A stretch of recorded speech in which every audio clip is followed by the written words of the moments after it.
Hello friends, welcome to your own channel daily stock. तो इस video में मैं आपको इंडिया बुल्स हाउसिंग फाइनेंस की एक बहुत ही बढ़िया न्यूज़ है उसके बारे में बताने वाला हूं और ये भी बताऊंगा कि क्या अब आपको इंडिया बुल्स हाउसिंग फाइनेंस के अंदर इन्वेस्टमेंट करना चाहिए या नहीं। तो ये पूरी जानकारी आपको इस वीडियो में मिलने वाली है, तो आप इस वीडियो को एंड तक जरूर देखिएगा। और दोस्तों, अगर आपको रोज इसी तरीके की अपडेट चाहिए तो आप प्लीज़ हमारे चैनल को जरूर सब्सक्राइब कर दीजिएगा, क्योंकि आपको रोज ये सारी अपडेट्स हमारे चैनल के ऊपर मिलने वाली है। तो चलिए शुरू करते हैं। तो ये देखिए, यहाँ पर आज इंडिया बुल्स हाउसिंग फाइनेंस की कमेटी हुई थी, मतलब जो बोर्ड मीटिंग थी वो हुई थी। तो उसके अंदर उन्होंने अप्रूव कर दिया कि वो फंड रेज करने वाले हैं, और वो भी 150 मिलियन डॉलर्स का। कितना? 150 मिलियन डॉलर। अब देखिए, 150 मिलियन डॉलर मतलब लगभग 1000 से 1100 करोड़ का फंड रेज करने वाले हैं, और वो भी 4.5% secured foreign currency convertible bond. देखिए, कन्वर्टिबल बॉन्ड वो बॉन्ड्स होते हैं जो कि जब उसकी मैच्योरिटी होती है तब वो इक्विटी शेयर्स में कन्वर्ट हो जाते हैं। तो ये देखिए, 2026 में ये इक्विटी शेयर्स में कन्वर्ट हो जाएंगे, जिसकी फेस वैल्यू होगी एक शेयर की 2 रुपए।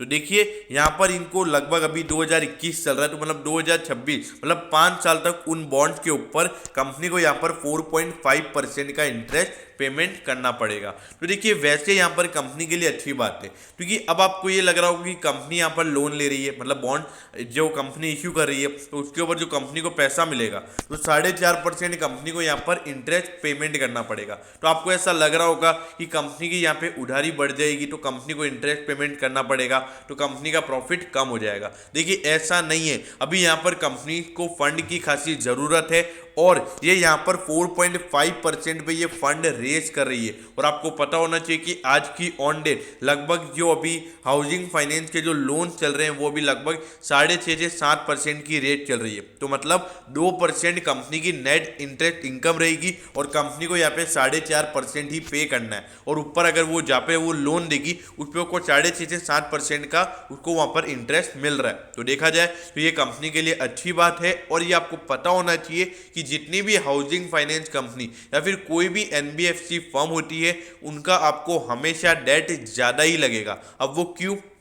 क्योंकि देखिए, अब इनको अगर अपना धंधा चलाना है तो धंधा चलाने के लिए इनको उधारी लेनी पड़ेगी। तो देखिए, ये एक एनबीएफसी फर्म है, इनके यहाँ पर कोई डिपॉजिट करवाने नहीं आता है, तो ये बिना लोन लिए काम नहीं कर सकते। देखिए, जो बैंकिंग इंस्टीट्यूशंस होते हैं वहाँ पर डिपॉजिट्स होते हैं, आप अपना पैसा बैंक में जमा कराते हो, लेकिन क्या आप एक हाउसिंग फाइनेंस कंपनी के अंदर अपना पैसा जमा कराओगे? नहीं ना। तो वैसे ही ये बिना डेट लिए काम नहीं कर सकते, और ये यहाँ पर अगर ये 1100 करोड़ फंड रेज करने में ये यहाँ पर सक्सेसफुल हो जाते हैं तो यहाँ पर इसके लिए एक बहुत ही बढ़िया बात होगी, क्योंकि इससे क्या होगा, ये अपने धंधे को बढ़ा पाएगा। देखिए, हमने सबने देखा है कि पिछले 3-4 साल से इंडिया बुल्स हाउसिंग फाइनेंस एक बहुत ही बुरे फेज से चल रहा है, लेकिन मेरे ख्याल से जो इसका बुरा दौर था वो अब खत्म हो गया है, क्योंकि अब लगातार हाउसिंग सेक्टर के अंदर डिमांड आ रही है, और ऐसा लग रहा है कि हाउसिंग फाइनेंस सेक्टर भी आपको अच्छा खासा बढ़ता हुआ नजर आ सकता है।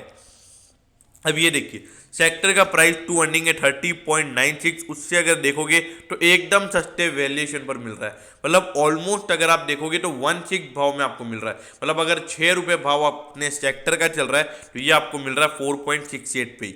देखिए, बहुत ही सस्ता वैल्यूएशन है। और अगर इसकी खुद की प्राइस टू बुक रेशियो देखोगे, मतलब अगर इसकी price to book value suppose 100 रुपये है, तो उससे भी आपको 35% डिस्काउंट पे मिल रहा है। देखिए, अभी लगभग 250 रुपये के लगभग चल रहा है, तो मतलब इसकी खुद की बुक वैल्यू जो है वो लगभग 350 से 400 रुपए की है। अब देखिए, सेक्टर का प्राइस टू बुक देखिए 2.69, अगर ये सेक्टर के प्राइस टू बुक के लगभग जाता है तो ये यहां से आपका पैसा डबल कर देगा। कितना? डबल। और मतलब ऑलमोस्ट 3 गुना रिटर्न आपको इसमें मिल सकते हैं। अब ये देखिए, डिविडेंड यील्ड देखिए 12.73%। देखिए, मैं 12.73% आपको हर साल तो नहीं मिलेगा, ऐसा तो नहीं बोलूंगा, लेकिन आप इसमें फिर भी मिनिमम 4 से 5% का डिविडेंड हर साल एक्सपेक्ट कर सकते हैं। तो भी देखिए, सेक्टर में 4 से 5% डिविडेंड भी कोई भी नहीं दे रहा है, तो इसीलिए यहाँ पर India bulls housing finance sector के मुकाबले खासा बढ़िया लग रहा है अगर आप लॉन्ग टर्म इन्वेस्टर हैं तो। अब मार्केट कैप देखिए 11,044 करोड़ की मार्केट कैप है। एक समय हुआ करता था तब इसकी मार्केट कैप लगभग 50 से 60 हजार करोड़ की हुआ करती थी। तो देखिए इसका जितना भी बुरा दौर था वो पूरा खत्म हो चुका है और अब ये आपको ऑलमोस्ट अपने नीचे के लेवल पे मिल रहा है। और इसमें जो रिकवरी देखने को मिली है, देखिए दिवाली पे ये लगभग 150 या 160 के लगभग तक मिल रहा था और अभी देखिए 250 रुपये, तो 250 रुपये यानी 90 रुपये बढ़ गया और 90 रुपये यानी लगभग 50-60% दिवाली के बाद बढ़ गया। तो देखिए यहाँ पर इंडिया बुल्स हाउसिंग फाइनेंस में रिकवरी आ रही है। अब ये देखिए पिछले साल अगर आप देखोगे, मतलब जो पिछले साल का फाइनेंशियल ईयर था 2019 से 20 वाला, उसके अंदर देखिए धंधा बिल्कुल चौपट हो गया था, जिसकी वजह से हमने देखे थे सारे हाउसिंग फाइनेंस के शेयर एकदम अच्छे खासे गिरे हुए थे। देखिए प्रॉफिटेबिलिटी यहाँ पर इसकी आधी हो गई थी और ये अगर आप यहाँ पर इसके रेवेन्यूज़ की बात करेंगे तो रेवेन्यूज भी ऑलमोस्ट यहाँ पर इसके 20% गिर गए थे। तो देखिए पिछले साल वाला इसका एकदम बुरा दौर था, उससे पहले धंधा एकदम बढ़िया चल रहा था। लेकिन देखिए जो रिकवरी आपको यहाँ पर देखने को मिली है, मतलब रिकवरी नहीं, जो गिरावट आपको यहाँ पर देखने को मिली है इसके रेवेन्यू और इसकी प्रॉफिटेबिलिटी में, तो वही एक आपके लिए एक और ऑप्शन हो गया वहां पर शेयर को बाय करने के लिए। क्योंकि देखिए कंपनी के बुरे दौर में आप कंपनी का साथ दीजिए, कंपनी के अच्छे वक्त में कंपनी आपका साथ देगी। अब ये देखिए 243.45 पे ये शेयर चल रहा है। इसके हाई पे नजर डालिए, 1440 का इसका हाई है, मतलब अपने हाई के मुकाबले आपको अगर देखा जाए 90%, ऑलमोस्ट 85 से 90% ये शेयर आपको अभी डिस्काउंट पे मिल रहा है। तो देखिए इससे ज़्यादा डिस्काउंट और क्या मिलेगा आपको। और देखिए मेरे ख्याल से अगर जिस तरीके से इसमें रिकवरी आ रही है, और मेन बात क्या है इस शेयर को देखोगे आप, तो जिस तरीके से शेयर में आपको गिरावट देखने को मिली है, ऐसा लग रहा है कि मतलब बिल्कुल पिटा हुआ शेयर है। लेकिन ऐसा भी अभी भी एक टाइम ऐसा भी है, अभी भी ये लॉस में नहीं आया है। अगर इस बार के भी मैं क्वार्टर ऑन क्वार्टर रिजल्ट्स की बात करूं तो रिजल्ट्स अच्छे आए हैं। देखिए थोड़ा सा डिक्लाइन रिजल्ट्स में देखने को मिला है, लेकिन प्रॉफिटेबिलिटी अभी भी कंटिन्यूड है। अभी भी लगभग 300 से 350 करोड़ का मुनाफा एक हर क्वार्टर में आ रहा है। तो ऐसा नहीं है कि धंधा बिल्कुल ही चौपट हो गया, कंपनी लॉस में आ गई है, ऐसा नहीं है। तो इसीलिए यहाँ पर मेरे ख्याल से गिरने के चांसेस कम हैं और बढ़ने के चांसेस ज़्यादा हैं। अब ऐसा क्यों बोल रहा हूँ, क्योंकि देखिए कंपनी लगातार फंड रेज कर रही है, तो फंड रेज कर रही है तो कंपनी अपनी जेब में नहीं रखेगी, अपने धंधे को बढ़ाएगी। तो कंपनी यहाँ पर पूरी कोशिश कर रही है। तो इसीलिए मेरे ख्याल से आपको यहाँ पर इंडिया बुल्स हाउसिंग फाइनेंस के अंदर ट्रस्ट होना चाहिए।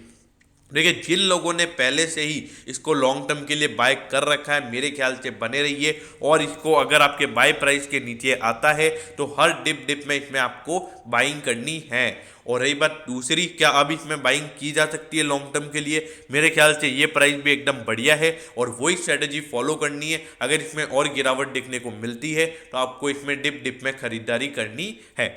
अब रही बात तीसरी, शॉर्ट टर्म व्यू, देखिए 250 रुपये पे एक स्ट्रॉन्ग रेजिस्टेंस बना हुआ है इंडिया बुल्स हाउसिंग फाइनेंस के अंदर।